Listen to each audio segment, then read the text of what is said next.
أعوذ بالله من الشيطان الرجيم بسم الله الرحمن الرحيم وَلَقَدْ آتَيْنَا لُقْمَانَ الْحِكْمَةَ أَنِ اشْكُرْ لِلَّهِ وَمَنْ يَشْكُرْ فَإِنَّمَا يَشْكُرُ لِنَفْسِهِ وَمَنْ كَفَرَ فَإِنَّ اللَّهَ غَنِيٌّ حَمِيدٌ وَإِذْ قَالَ لُقْمَانُ لِابْنِهِ وَهُوَ يَعِظُهُ يَا بُنَيَّ لَا تُشْرِكْ بِاللَّهِ إِنَّ الشِّرْكَ لَظُلْمٌ عَظِيمٌ وَوَصَّيْنَا الْإِنسَانَ بِوَالِدَيْهِ حَمَلَتْهُ أُمُّهُ وَهْنًا عَلَىٰ وَهْنٍ وَفِصَالُهُ في عامين أن اشكر لي ولوالديك إلي المصير وإن جاهداك على أن تشرك بي ما ليس لك به علم فلا تطعهما وصاحبهما في الدنيا معروفا واتبع سبيل من أناب إلي ثم إلي مرجعكم فأنبئكم بما كنتم تعملون يا بني إنها إن تك مثقال حبة من خردل فتكن في صخرة أو في السماوات أو في الأرض يأت بها الله إن الله لطيف خبير يا بني أقم الصلاة وأمر بالمعروف وانهى عن المنكر واصبر على ما أصابك إن ذلك من عزم الأمور ولا تصعد خدك للناس ولا تمشي في الأرض مرحا إن الله لا يحب كل مختال فخور واقصد في مشيك واغضض من صوتك إن أنكر الأصوات لصوت الحمير صدق اللہ العظیم. حضرات محترم، کل کے درس میں اللہ پاک نے عقلی دلائل بیان فرما کے مسئلہ توحید بیان فرمایا، اور آج کے درس میں اللہ پاک حضرت لقمان کا واقعہ بیان کر کے ایک نقلی دلیل بیان کر کے مسئلہ توحید بیان فرما رہی ہے کہ عقلی دلیل اور نقلی دلیل سمجھ لیں. عقلی دلیل کا مطلب یہ ہوتا ہے کہ جہاں اللہ پاک فرما رہے ہیں کہ دیکھو میں نے آسمان بنایا، زمین بنائی، پہاڑ بنائے، چاند سورج میں نے یہ بنایا، یہ عقلی دلیل. عقل سے پہچانو اللہ کو، یہ کام اللہ کے علاوہ کوئی نہیں کر سکتا، یہ اللہ ہی کر سکتا ہے. یہ عقلی دلیلیں ان کو کہتے ہیں.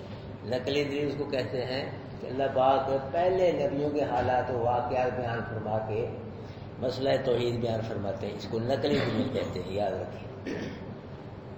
تو یہاں اللہ پاک حضرت لقمان علیہ السلام، حضرت لقمان کا واقعہ بیان فرما کے ایک نقلی دلیل، ایک ہی لقمان، حضرت لقمان کا واقعہ، تو ایک نقلی دلیل بیان کر کے مسئلہ توحید بیان فرما رہے ہیں. تو حضرت لقمان جو تھے، یہ کچھ حضرات کہتے ہیں کہ نبی تھے، کچھ کہتے ہیں کہ نبی نہیں ولی تھے، اور یہ حضرت داؤد علیہ السلام کے دور میں ہوئے ہیں. حضرت لقمان حضرت داؤد علیہ السلام کے دور میں ہوئے ہیں. تو کچھ حضرات کہتے ہیں کہ یہ بکریاں چرایا کرتے تھے، کچھ کہتے ہیں کہ یہ درزی کا کام کرتے تھے، کچھ کہتے ہیں کہ بڑی کا کام کرتے تھے. پر جو بھی تھے یہ موحد تھے، بہت بڑے موحد تھے، توحید والے تھے. یہ ان کے متعلق یہ بھی مشہور ہے کہ واللہ عالم کہ انہوں نے عرض کی کہ اللہ پاک جب میری موت کا وقت آئے نا، مجھے کچھ پہلے بتلا دینا کہ فلاں مہینے میں فلاں دن فلاں وقت تیری موت ہے، موت کا وقت ہے. اللہ پاک نے بتلا دیا اس کو. اس نے کچھ سنا، کمرہ بنایا بہت بڑا، اس میں کرسیاں رکھیں، کرسیوں پہ نا اپنے جیسے ہی کئی لقمان اس نے بنا کے رکھ لیے. پہلے دور میں مجسمہ سازی جو ہے نا، مجسمے بنانا یہ جائز ہوتا تھا ہمارے نبی کی شریعت میں. زیرو چیز کی تصویر شکل بنانا یہ حرام ہے. تو انہوں نے اپنے شکل کے کئی مجسمے، کئی لقمان بنا کے کرسیوں پہ رکھ دیے. جب وہ وقت آیا موت کا، اللہ نے بتلایا تھا ان کو، اس سے کچھ پہلے آپ بھی ان مجسموں میں بیٹھ گئے. تو اب ملکل موت آیا. ملکل موت پہلے سامنے آ کے روح قبض کرتا تھا، سامنے آ کے نظر آتا تھا. تو جب ملکل موت آیا، دیکھا اس نے کہ کمرہ ہے، کئی لقمان بیٹھے ہیں. پھر واپس گیا، اللہ پاک یہاں جو کئی لقمان بیٹھے ہیں تو میں نے تو ایک لقمان کی جان قبض کرنی ہے. اللہ پاک نے فرمایا تم ایسے کہنا، جب دروازے پہ جائے کہنا کہ بنانے والے تم نے نا کاراگری کی بڑی اخیر کر دی، بہت اچھی کاراگری دے دی. لیکن تھوڑی سی کمی رہ گئی ہے، یہ بھی پتہ چل جائے گا۔ تو ملک الموت پھر آیا تو آگے دروازے سے کہا کہ بنانے والے بڑی تیری کاراگری ہے، بڑا کمال کیا، تمہیں تھوڑی کمی رہ گئی۔ رکمان جو بیٹھے تھے کون سی کمی ہے کہ بس یہی ہے، یہی ہے بس۔ اللہ عالم یہ واقعہ صحیح ہے غلط مارا، اس میں کوئی عیدے خرابی تو نہیں ہے۔ یہی ہے کہ اللہ پاک کو عاجز نہیں کر سکتا، اللہ پاک کو عاجز بے بس نہیں کر سکتا۔ جو اللہ نے کام کرنا ہے وہ ہو کے رہتا ہے، جو مرضی کو کر لے وہ ہو۔ تو حضرت لقمان جو ہے اللہ پاک فرمانے والا قد آتینا لقمان الحکمہ، اور البتہ تاکید دی ہم نے لقمان کو حکمت ہم نے دی۔ حکمت سے مراد ہے یہاں توحید کی سمجھ دی ہم نے لقمان کو، توحید کی سمجھ بھی دی، اور یہ بھی کہا کہ علی شکر للہ، یہ جتنی بھی اللہ نے نعمتیں دی ہیں خصوصاً توحید والی جو سمجھ ہے اس کا اللہ پاک کا کیا کر تو شکر کر، جتنی بھی نعمتیں ان کا بھی کر، اور جو توحید والی نعمت ہے خصوصاً اس کا اللہ پاک کا شکر کے 3 درجے ہیں۔ پہلے بتلایا میں نے آپ کو کہ زبان سے اللہ کا شکر ادا کرنا، اور اللہ کی نعمت کو اللہ کی مرضی کے مطابق استعمال کرنا، تو اور تیسرا درجہ یہ ہے کہ دل میں یہ یقین ہو کہ اگر یہ نعمت اللہ مجھے نہ دیتا تو کوئی بھی مجھ کو یہ نعمت نہ دے سکتا ہے۔ شکر کے 3 درجے یاد رکھیے۔ اللہ نے فرمایا وَمَن يَشْكُرْ فَإِنَّمَا يَشْكُرُ لِنَفْسِهِ، جو شکر کرتا ہے اللہ کا تو وہ اپنے ہی نفس کا بھلا کرتا ہے، اسی کا فائدہ ہے۔ جو اللہ کا شکر ادا کرتا ہے کسی نعمت پہ تو اپنے ہی بھلا کرتا ہے، اللہ اس کو اور دیتا ہے، اور نعمتیں جس نعمت کا شکر کیا اللہ وہ نعمت بھی اللہ برقرار رکھتا ہے، اس کے علاوہ اور اللہ پاک مزید نعمتیں عطا فرماتا ہے۔ تو من کفر، اللہ پاک کی ناشکری کرتا ہے تو اپنے ہی نقصان کرتا ہے۔ وہ شکر کرے، ساری دنیا شکر کرے، اللہ کوئی فائدہ نہیں، ساری دنیا ناشکری کرے، اللہ پاک کا کوئی نقصان نہیں۔ اللہ کا شکر کر کے بندہ اپنے ہی بھلا کرتا ہے، اپنے فائدہ کرتے، اور ناشکری کر کے اپنا ہی نقصان کرتا ہے۔ اگر کوئی آدمی اللہ پاک کی نعمت کی قدر نہیں نہ کرتا، اگر وہ قدر کرتا ہے اس نعمت کو اللہ اس کے پاس رکھتا ہے اور نعمت دیتا ہے۔ اگر اللہ پاک کی نعمت کی قدر نہیں کرتا، وہ نعمت اللہ چھین کے اس کو دیتا ہے جو اللہ کی نعمت کی قدر کرے۔ مکہ کے لوگوں نے اللہ کی توحید والی نعمت کی قدر نہیں کی، قرآن کی قدر نہیں کی، کبھی آخر الزمان کی قدر نہیں کی۔ اللہ پاک نے نعمتیں چھین کے ان سے کن کو دے دیں؟ جو دینے والوں کو دے دیں۔ دینے والوں نے اللہ پاک کی توحید کی نعمت والی، توحید والی نعمت جس کی بھی بڑی قدر کی، قرآن جو نعمت تھی اس کی بھی بڑی قدر کی، اور نبی آخر الزمان والی جو نعمت تھی اللہ پاک دینے والوں نے ان کی بھی، ان تینوں نعمتوں کی قدر کی دینے والوں نے انتہا کر دی، اخیر کر دی، اتنی قدر کی۔ باقی فإن اللہ غنی حمید، بس بے شک اللہ کیا ہے؟ غنی ہے۔ یہ غنی کس کا نام ہے؟ حمید، اللہ پاک کی صفاتی نام ہے غنی۔ اگر کسی کا نام عبد الغنی ہے اس کو عبد الغنی کہو، غنی کے بندے، غنی نہ کہو۔ غنی کون ہے؟ اللہ ہے، بے پرواہ، اس کو کسی کی ضرورت نہیں ہے جی، اللہ پاک کو کسی کی ضرورت نہیں، اور اللہ کی سب کو ضرورت ہے۔ اللہ کسی کا محتاج نہیں، اللہ کے سب محتاج ہیں۔ اللہ کے کام سب کے بغیر چل رہے ہیں، اور کسی کا کام اللہ کے بغیر نہیں چل سکتا۔ وہ غنی ہے، حمید، تعریفوں والا ہے، اس کی کوئی بھی تعریف نہ کرے پھر بھی اس کی تعریفوں میں کوئی فرق نہیں آتا۔ جب یہ اللہ کی مخلوق تھی ہی نہیں، اس کو اللہ تھا کہ نا، اللہ تعریفوں والا تھا۔ جب کچھ بھی تھا تو لوگ کر رہے ہیں، ہر چیز اللہ کی تعریف کر رہی ہے۔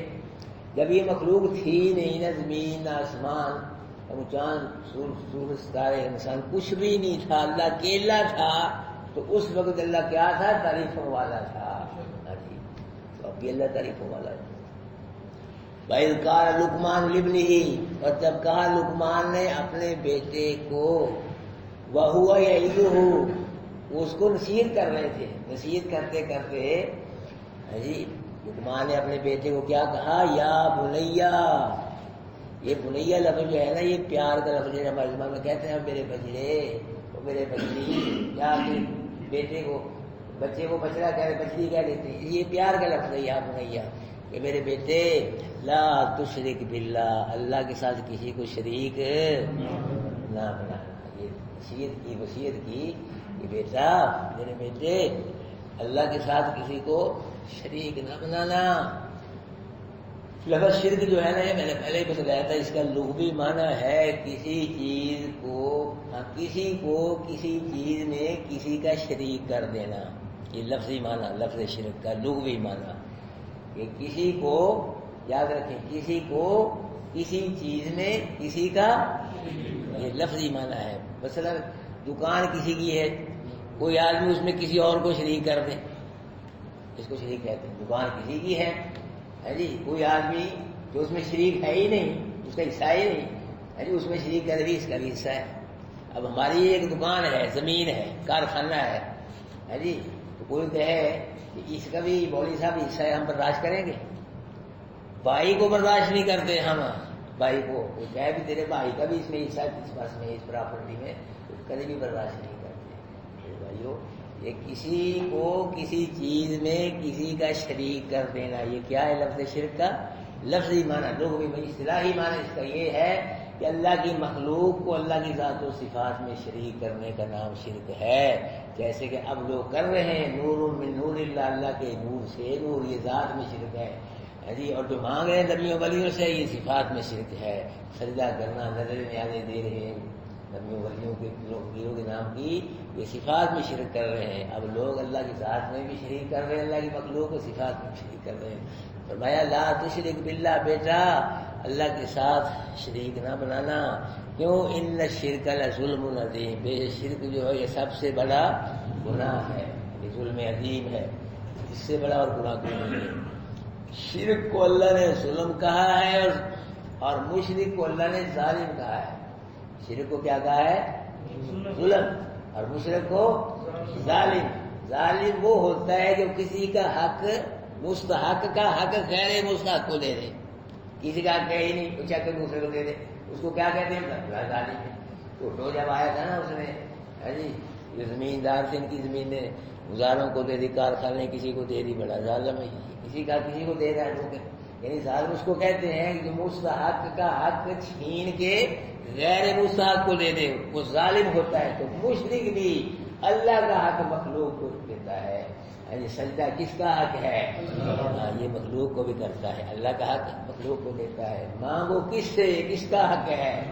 مشرک مخلوق سے مانگ کے اللہ کا حق یہ مانگنے والا مخلوق کو بھی دیتا ہے۔ نظر نیاز جی، یہ کس کا حق ہے؟ کس کے نام پہ دی جائے؟ مشرک جو ہے اللہ کے علاوہ اوروں کو بھی نظر نیازیں دے کے اللہ کا حق کے دوسروں کو دیتے ہیں، اس لیے اس کو ظالم کہا گیا قرآن کے اندر بار بار۔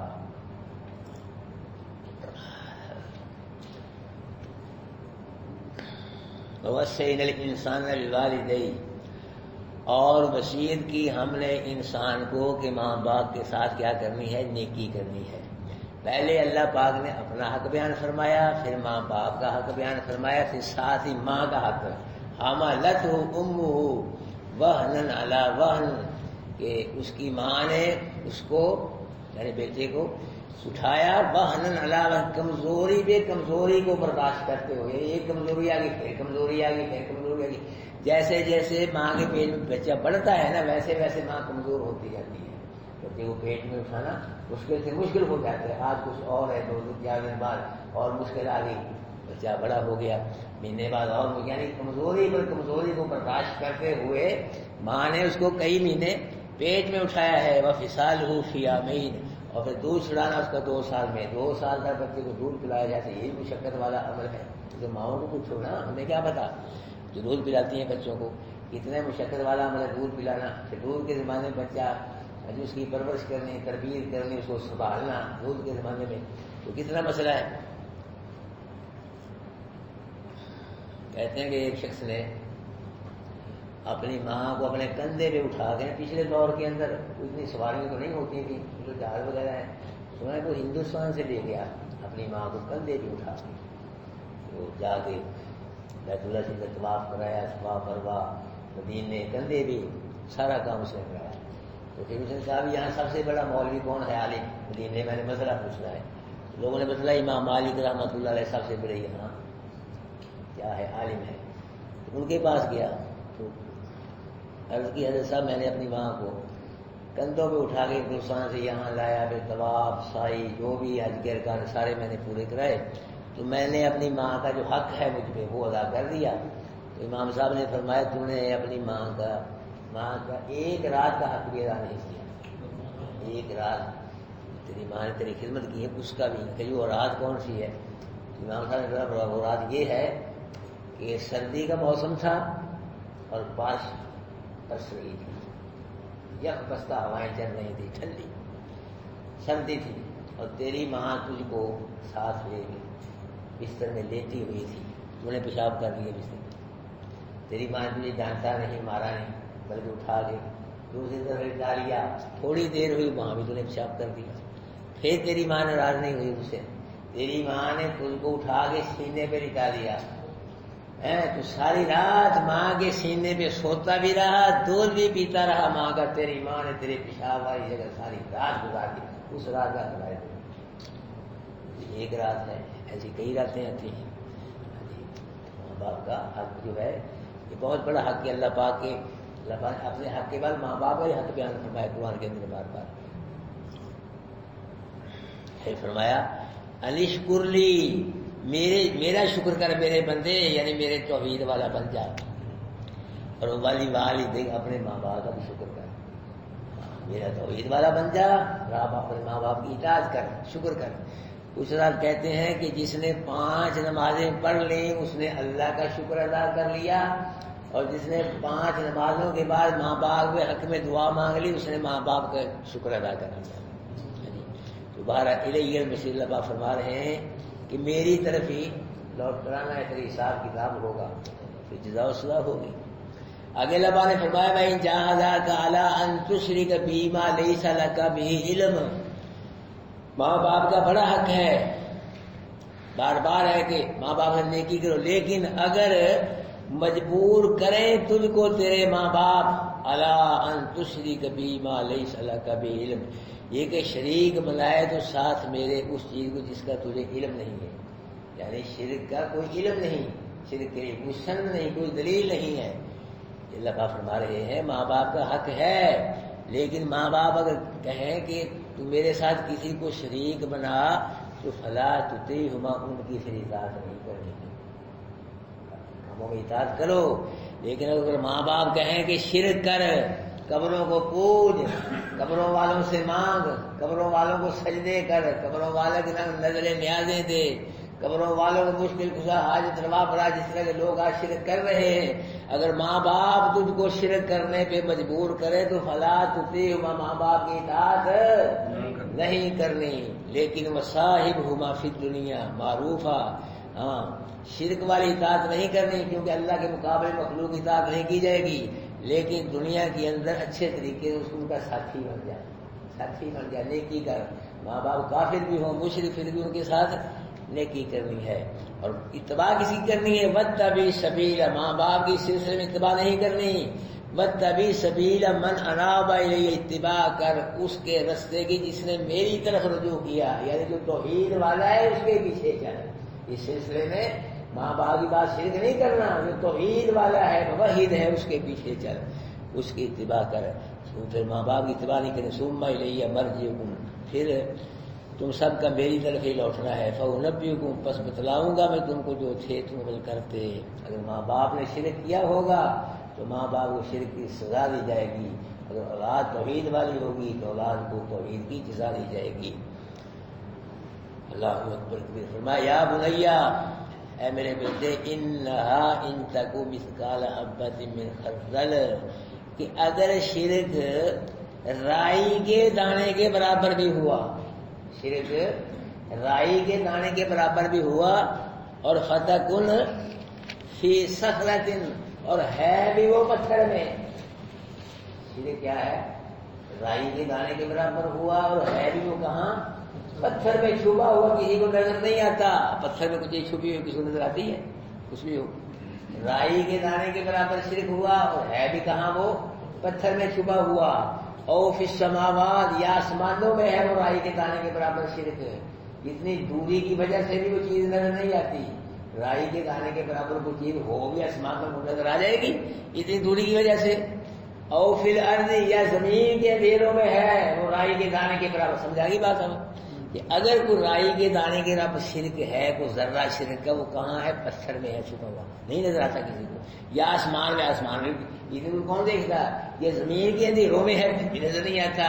او فی الارض یا زمین کے اندھیروں میں یاتی بھی اللہ, اس کو دن قیامت کے اللہ حساب کے وقت لے کے آئے گا. نہیں سمجھے؟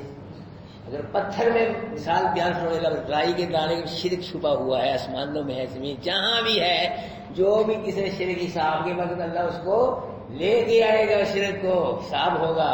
ان اللہ لطیف خبیر, بے شک اللہ کیا ہے؟ باریک بین ہے, خبردار ہے. اللہ ذرے ذرے سے ذرے ذرے کو دیکھتا ہے, اور ذرے ذرے سے اللہ باخبر ہے. ذرے ذرے کی اللہ خبر ہے. یعنی اگر وہ رائی کے دانے کے برابر کسی نے شرک کیا نا, چاہے وہ شرک اسے پتھروں میں چھپ کے کر لیا, یا آسمانوں میں, یا زمین کے اندھیروں میں, پھر بھی اس کو دن قیامت کے اللہ ننگا کرے گا, اس شرک کو ظاہر کرے گا حساب کے کہ اس نے یہ شرک کیا تھا. یہ پہلے عقیدے کی بات بیان فرمائی. اب حضرت لقمان اپنے بیٹے کو اعمال کی وصیت کر رہے ہیں کہ عمل لے کر دیں. یا بنیا, اے میرے بیٹے, اقیم الصلاۃ, کہ قائم کر نماز کو, نماز کو اس کے حقوق کے ساتھ ادا کرو. اور وامر بالمعروف, اور حکم کر نیکی کا, وانہی عن المنکر, اور منع کر برائی سے.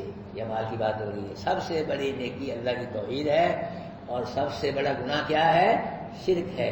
اور واصبر علی ما اصابک, صبر کر اوپر اس کی جو تجھ کو پہنچے. یہ جب تو توحید بیان کرے گا نا, شرک کا رد کرے گا, پھر تکلیف آئے گی. ہاں جی, پھر کیا آئے گی؟ لوگ مخالفتیں کریں گے, انسلٹیں کریں گے, پریشانی آئے گی. ہاں جی, کئی لوگ کہہ دیتے مولوی صاحب تمہاری اتنی عمر ہو گئی ہے, داڑھی صبح ہے, کسی نے کبھی کچھ نہیں کہا. میاں تو کسی کو کچھ کہے تو تجھ کو کوئی کچھ کہے, جب تو نے کسی کو کچھ کہنا ہی نہیں ہے تو تجھ کو کیا کہے گا؟ جیسے کہتے کہ سب اگے پہلے سب سی نہیں کھاتے, کچھ کہہ نہیں, کسی کو کچھ کہے گا. ہمارے نبی نے کچھ کہا تھا, بڑا کچھ کہا تھا. پہلے جو صادق امین کہتے تھے کہ جادوگر کہہ رہے ہیں, تو بات ہوئی ہے نا, وہی توحید والی بات سے, لا الہ الا اللہ. لوگوں کوئی لا نہیں, کوئی مشکل کشا نہیں, کوئی کچھ نہیں کر سکتا, جو کچھ کرتا ہے غور کرتا ہے. یہ کہا تھا. توحید کی وجہ سے ہمارے نبی کو لوگوں نے پتھر مارے, ہاں جی, رستے میں پورا کنڈے بچھائے, پورا کر پھینکا, جادوگر مجنون, کتنی تکلیفیں دی. اللہ کے نبی نے فرمایا دین کے بارے میں جتنا مجھ کو ستایا گیا کسی نبی کو اتنا نہیں ستایا گیا جتنا مجھ کو تکلیفیں پہنچائی گئی ہیں. ہاں جی, جب اللہ کی توحید بیان ہوگی, شرک کا رد ہوگا, پھر پریشانی آئے گی, تکلیفیں آئیں گی. یہ فرما رہے ہیں کہ اللہ کی توحید بیان کرتے, شرک کا رد کرتے, جو مصیبت پریشانی آئے تو اس پہ کیا کرنا ہے؟ صبر کرنا ہے. ان ذالک من عزم الامور, یہ دین کے بارے میں جو پریشانی آتی ہے ان پہ صبر کرنا یہ کوئی معمولی کام نہیں ہے, یہ بڑے ہمت کے کاموں میں سے یہ کام ہے. بڑا ہمت والا جو ہمت آدمی کر سکتا ہے. ہاں, ورنہ وہ میدان ہی چھوڑ دیتا ہے, بندہ بے صبری کرتا ہے. پریشانی جب آتی ہے دین کی وجہ صبر کرنا یہ ہمت کے کاموں میں سے یہ کام ہے. اور ولا تصائر خدک للناس, اور لوگوں کو حقیر سمجھتے ہوئے لوگوں کی طرف سے اپنا چہرہ نہ پھیر. بعض ایسے ہوتے متکبر آدمی, لوگوں دیکھنا پسند ہی نہیں کرتے. چہرہ نہ پھیر, لوگوں کو حقیر سمجھتے ہوئے لوگوں کی طرف سے. ولا تمشی فی الارض مرحا, اور نہ چل زمین پہ اکڑ کر بھی نہ چلا عاجزی کے ساتھ. ان اللہ لا یحب کل مختال فخور, بے شک اللہ نہیں پسند کرتا ہر شیخی خورے کو اور فخر کرنے والے کو. اللہ پاک پسند نہیں فرماتے, عاجزی کرنے والے کو اللہ پسند فرماتے ہیں. اور واقصد فی ماشیک, اور بیانہ روی کر دے اپنی چال میں, یعنی اپنی چال درمیانے طریقے سے چل, نہ دوڑ کے چل, نہ بالکل ہی کیلی کی چال. دوڑ کے چلے کہیں گر جائے گا, خطرہ کسی کے ساتھ ٹکرا جائے گا. جی, اور نہ آہستہ چل. آہستہ عورتیں جو شرم ہے آگے عورتیں چلتی ہیں, یا کوئی بیمار لوگ آہستہ چلتے ہیں, یا یہودی جو تھے وہ دوڑ کے چلا کرتے, اس دور کے اندر عیسائی آہستہ چلا کرتے تھے. تو یہ فرما رہے ہیں کہ نہ دوڑ کے چلو, نہ درمیانی چل. اور فرمایا وغضض من صوتک, اور اپنی آواز کو پست کر دے, چلا کے نہ بول, چلا کے باتیں نہ کر. اگر چلا چلا کے بولنا کوئی کمال ہے پھر کرے گا، سب سے زیادہ کمال ہے وہ چلا چلا کے بولتا ہے، کیونکہ ان انکر الاصوات لصوت الحمیر، بے شک ساری آوازوں میں سے جو بری آواز ہے وہ کس کی آواز ہے؟ وہ گدھے کی آواز ہے۔ چلا چلا کے پھاڑ کے بولنا، شور مچانا، یہ گلا ایسے کرتا ہے تو ایسے چلا چلا کر آواز کو بھی کیا کرتے اپنے کو بس آرام کے ساتھ سکون کے ساتھ بات کیا کر۔ یہ جی 15 نصیحتیں کی ہیں حضرت لقمان نے اپنے بیٹے کو۔ کیسی نصیحتیں ہیں؟ تو کرتا ہے آج باپ اپنے بیٹے کو ایسی نصیحتیں کرتے ہیں، کیسی نصیحت؟ پہلے عقیدے کی نصیحت ہے، شرک نہیں کرنا۔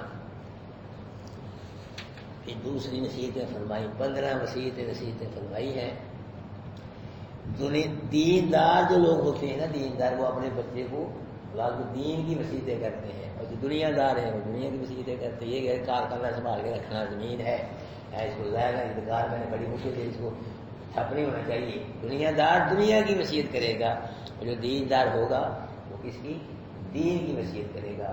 میرے بھائیوں، اب بھی لوگ یہ کہتے ہیں، فکر کرتے ہیں کہ پتہ نہیں مولوی صاحب مرنے کے بعد بچوں کا کیا بنے گا، یہ فکر کرتے ہیں کہ مرنے کے بعد بچوں کا، یہ کرو کہ بچوں کے مرنے کے بعد بچوں کا کیا بنے گا، یہ فکر ہے۔ ایسے یہ نبیوں والی فکر ہے، نیک لوگوں والی فکر ہے۔ یہ نا سوچو کہ مرنے کے بعد بچوں کا کیا بنے گا، یہ بچوں کے مرنے کے بعد بچوں کا کیا، بچے کہاں جائیں گے مرنے، جنت میں جائیں گے جہنم، یہ فکر کرنی چاہیے میرے بھائیوں۔ جو جنت میں چلا گیا اس سے بڑا کامیاب اور کوئی نہیں، جو جہنم میں چلے اس سے بڑا ناکام اور کوئی نہیں ہے۔ اور یہ جنت اور جہنم جو ملے گی نہیں، قرآن کی وجہ سے ملے گی۔ یہ دیکھ لو، جنت بھی قرآن کی وجہ سے ملے گی اور جہنم میں بھی قرآن کی وجہ سے۔ اب ہماری اپنی پسند ہے کہ قرآن سے دور رہ کے جہنم کو پسند کرتے ہیں، ہماری مرضی ہے۔ قرآن کو قبول کر کے اس کے قریب ہو کے جنت کو پسند کرتے ہیں، یہ ہماری مرضی، اللہ نے ہمیں اختیار دیا ہے، یہ اب ہماری مرضی ہے۔ کیوں بھائی؟ قرآن کو قبول کرنا چاہیے کہ نہ؟ بولو، جنت چاہیے کہ نہ؟ اللہ جہنم سے بچائے کہ نہ؟ انشاءاللہ قرآن کو قبول کر لو دل سے، بلا وجہ ناغے نہ کرو جی۔ تو بلا وجہ اس کا ناغہ نہیں، بلا وجہ اس ناغہ ہو گئے کروڑ روپے کا اتنا نقصان، اتنا اس ناغے کا نقصان ہو گیا، بہت بڑا نقصان۔ یہ سب ملے گا آپ کو قرآن کی آیتیں، اللہ کلام ملے گا، پھر پتہ نہیں کب ٹائم آئے۔ یہ 4تھا سال جا رہا ہے، 21ویں پارے میں پہنچے ہیں، جو قرآن کی آیتیں رہ گئی وہ رہ گئی جی۔ تو سارا قرآن ہم نے سمجھنا ہے میرے بھائیوں، ناغہ نہیں کرنا بلا وجہ۔ کوئی شرعی عذر ہے، کوئی بیمار ہے یا کوئی بیمار کو لے گیا اسپتال میں، یا شہر سے باہر ہے جی، یا یہ جو ہمارے کوئی مہمان آ گیا جی، یہ ہو گیا وہ ہو گیا، یہ کوئی شرعی عذر نہیں۔ قرآن کو مقدم رکھو۔ یہ جو ٹائم ہے نا، یہ اللہ کہتا ہے، یہ قسمیں کھا لو، ارادے کر لو کہ یہ قرآن کے نام ہے بس۔ نئے بیوی بچوں کا ٹائم ہے، نئے دوستوں کا ٹائم ہے، نئے کاروبار، کوئی ٹائم کسی کے لیے ٹائم نہیں، یہ قرآن کے لیے وقف ہے، قرآن کے نام ہے بس۔ ہم قرآن کا ترجمہ پڑے گا۔ مہمان بھی آئے گا تو اس کو یہاں لے کے آگے، تو زبردستی کوئی مہمان آگے کوئی ضروری کوئی شرعی عذر پیش ہے تو وہ بات علیحدہ ہے۔ ایسے مہمان آ جاتے جو چھوڑنا پڑ جاتا ہے، کوئی بیمار ہے مہمان، کوئی دور سے آ گیا، کوئی ایسا کچھ سلسلہ چل گیا، یعنی کوئی شرعی عذر ہے پھر تو ٹھیک ہے، میں بھی کر لیتا ہوں، چھوٹی بات رہ جاتا ہوں۔ لیکن اگر کوئی شرعی عذر نہیں ہے، ویسے ہی معمولی کاموں سے قرآن کا درس چھوڑ دینا، یہ اللہ پوچھے گا، مجھ سے ہی پوچھے گا، اس کا سامنے سے بھی لے گا، مجھ سے لے گا اللہ وقت۔ تو نے قرآن یہ کیوں نہیں سمجھایا، اپنے علم کے مطابق قرآن کا صحیح معنی مفہوم کیا یا نہیں کہ میں نے صاحب کہنا ہے، آپ نے کیوں نہیں سمجھا، دل سے کیوں نہیں سمجھا، توجہ دھیان کے ساتھ کیوں نہیں سمجھا، اور پھر عمل کیوں نہیں کی، سارا صاحب مجھے بھی دینا پڑنا ہے اور آپ کو دینا پڑنا ہے میرے بھائیوں۔ تو آج تیاری کر لو، یہ کوئی معمولی کتاب نہیں ہے، یہ عظیم الشان کتاب ہے کہ اللہ نے ہمیں نصیب فرمائی ہے، یہ قسمت والوں کو ملتی ہے۔ آپ دیکھ رہے ہیں مسجدوں کے اندر سننی پڑی ہیں، تالے لگے مسجد، سروے کرے گئے، کاپیوں کی چیزیں دیتے ہیں، جو بندیوں کی اب تالے لگے، مولوی ستے پہ سو گئے مولوی، لیکن آپ کچھ نصیب ہیں جی، آپ اللہ قرآن کے لیے بیٹھے ہو، میں نے نہیں آپ کو بٹھایا ہے، کس نے بٹھایا ہے، اس کے لیے بٹھایا، قرآن کی محبت دل میں ڈال کے میری وجہ سے تم بیٹھے، ایک دن بھی بیٹھتے کہ قرآن کی محبت میں بیٹھے ہو، اللہ نے بٹھایا ہے، اللہ کا انتخاب ہو اور چن لیا تم کو اللہ نے قرآن، اور کیا چاہیے، آپ پیچھے شے کیڑی رہ گئی، تو قرآن ہی دے دیا اللہ پاک نے، عظیم الشان اپنا کلام دے دیا کتاب، اور کیا رہے، خوش ہو وہ دن رات، خوشی ہو دل میں کہ اللہ تیرا شکر ہے تمہیں قرآن کے ساتھ جوڑ دیا ہم گناہ گاروں کو، جو پچھلی زندگی گزر گئی قرآن کے بغیر معافی مانگو، اللہ معاف کر دے. اب نہیں، زندگی جو گزرے گی قرآن کے ساتھ گزرے گی. اللہ کبھی ناغہ نہیں کریں گے بلا وجہ، نہ نماز کا ناغہ کریں گے اور نہ قرآن کا ناغہ کریں گے. یہ قسمیں کھا لو، ارادے کر لو، عہد کر لو، جی بن کے دکھاؤ. کچھ میں کہتا ہوں پڑھ کے پھر دیکھو اللہ کیسے نفلوں کی باتیں بن سکتے، کیسے پریشانی اللہ دور کرتا ہے. پھر مجھ سے بات کرنا کہ کرو کو پریشانی رہ گئی یا کوئی کام ہٹ گیا، کوئی بے روزگاری رہ گئی، پھر مجھ سے بات کر لینا. صحیح قرآن والے بنو، صحیح قرآن والے، انشاءاللہ اللہ آپ کا بن جائے گا. من کان للہ کان، جو اللہ کا ہوتا ہے پھر اللہ اس کا ہو جاتا ہے. اللہ اعوذ باللہ من الشیطان الرجیم، بسم اللہ الرحمن الرحیم. وَلَقَدْ آتَيْنَا لُقْمَانَ الْحِكْمَةَ، البتہ تاکید دی ہم نے لقمان کو حکمت، اور یہ بھی کہا کہ نشکر للہ، اللہ کا شکر کر. وَمَن يَشْكُرْ فَإِنَّمَا يَشْكُرُ لِنَفْسِهِ، جو شکر کرتا ہے اللہ کا فَإِنَّمَا يَشْكُرُ لِنَفْسِهِ، تو شکر کرنے میں اسی کو فائدہ ہے. وَمَن كَفَرَ، جو ناشکری کرتا ہے فَإِنَّ اللَّهَ غَنِيٌّ حَمِيدٌ، بس بس اللہ کیا ہے؟ غنی ہے، بے پرواہ، حمید ہے، تعریفوں والا ہے. وَإِذْ قَالَ لُقْمَانُ لِابْنِهِ، جب کہا لقمان نے واسطے اپنے بیٹے کے، وہ اس کو نصیحت کر رہے تھے. کیا نصیحت کی؟ یا بنی لا تشرک باللہ، میرے بیٹا اللہ کے ساتھ کسی کو شریک نہ کرنا. ان الشرک لظلم عظیم، بے شرک جو ہے یہ ظلم عظیم ہے. ووصینا الانسان بوالدیہ، اور وصیت کی ہم نے انسان کو ماں باپ کے ساتھ نیکی کرنے کی. حملتہ امہ، اٹھایا اس انسان کو اس کی ماں نے، وہن علی وہن، کمزوری پہ کمزوری کو برداشت کرتے ہوئے. وفصالہ فی عام، اور دودھ پلانا اس کا 2 سال میں ہوتا ہے، یہ 2 سال تک پھر دودھ پلایا. علی شکر لے، اس لیے میرا بھی شکر کر. والی والدی، اپنے ماں باپ کا بھی شکر ادا کر. الی المصیر، میری طرف تم نے لوٹ کے آنا ہے. وَإِن جَاهَدَاكَ عَلَىٰ أَن تُشْرِكَ بِمَا لَيْسَ لَكَ بِهِ عِلْمٌ، اور اگر مجبور کرے تجھ کو تیرے ماں باپ اس بات کے کہ تو شریک بڑا میرے ساتھ اس چیز کو جس کا تجھے علم نہیں ہے، فلا تطعهما، ان دونوں کی سلسلے میں اطاعت نہ کر. وصاحبهما فی الدنیا معروفا، اور ساتھی بن جائے ان کا دنیا میں معروف اچھے طریقے سے. واتبع سبیل من اناب الی، اتباع کر اس کے رستے کی جس نے میری طرف رجوع کیا. مراد توحید والا، موحد ہے، اس کی اتباع کر، اس کے پیچھے چلو. ثم الی مرجعکم، پھر میری طرف لوٹنا تم کا. فانبئکم، پس بتلاؤں گا میں تم کو جو تھے تم کنتم تعملون، عمل کرتے. یا بنیا، اے میرے بیٹا، انہا ان تک مثقال حبۃ من خردل، اگر رائی کے دانے کے برابر بھی شرک ہوا، فتکون، ہوا وہ کس میں؟ پتھر میں. او فی السماوات، یا کس میں؟ آسمانوں میں یا زمین کے اندھیروں میں. یا بھی اللہ اس رائی کے دانے کے برابر شرک ہوگا، اس کو بھی اللہ لائے گا، ننگا کرے گا. اس نے یہ شرک کیا تھا. ان اللہ لطیف خبیر، بے شک اللہ کیا ہے؟ باریک بین ہے، خبردار ہے. ذرے ذرے کو دیکھتا ہے، بیک وقت دیکھتا ہے، ذرے ذرے کی بیک وقت خبر رکھتا ہے. یا بنیا، میرے بیٹا، اقیم الصلاۃ، نماز کو قائم کر، نماز اس کے حقوق کے ساتھ ادا کر. وامر بالمعروف ونہی عن المنکر، اور حکم کر نیکی کا، روک برائی سے. واصبر علی ما اصابک، جو نیکی کا حکم کرتے کرتے ہیں برائی سے روکتے روکتے پریشانی آئے، تکلیف آئے، اس پہ صبر بھی کرنا ہے. ان ذالک من عزم الامور، یہ صبر کرنا جو ہے یہ ہمت کے کاموں میں بہت بڑا ہمت والا کام ہے. ولا تصائر خدک للناس، اور لوگوں کو حقارت کی نظر سے دیکھتے ہوئے لوگوں کی طرف سے اپنے چہرے کو نہ پھیر. ولا تمشی فی الارض مرحا، زمین پہ اکڑ کے بھی نہ چل. ان اللہ لا يحب كل مختال فخور، بے شک اللہ نہیں پسند کرتا ہر شکی کرنے والے کو، فخر کرنے والے کو. وقصد فی مشیک، اور میانہ روی کر اپنی چال میں. وغضض من صوتک، اپنی آواز کو پست کر دے. انکر الاصوات لصوت الحمید، بے شک آوازوں میں سے جو سب سے بری آواز ہوتی ہے وہ گدھے کی آواز ہوتی ہے. ہاں ایک بات رہ گئی جس میں آتا ہے کہ گدھا جب بولتا ہے نا یہ شیطان کو دیکھتا ہے. جب گدھا بولتا ہے کس کو دیکھتا ہے؟ شیطان کو. اعوذ باللہ من الشیطان الرجیم پڑھا کرو. اور جب مرغ بولتا ہے یہ فرشتے کو دیکھتا ہے. مرغ جب بولتا ہے فرشتے کو دیکھتا ہے. جب مرغ بولے پھر اللہ سے اللہ کا فضل مانگا کرو. جزاکم اللہ خیر.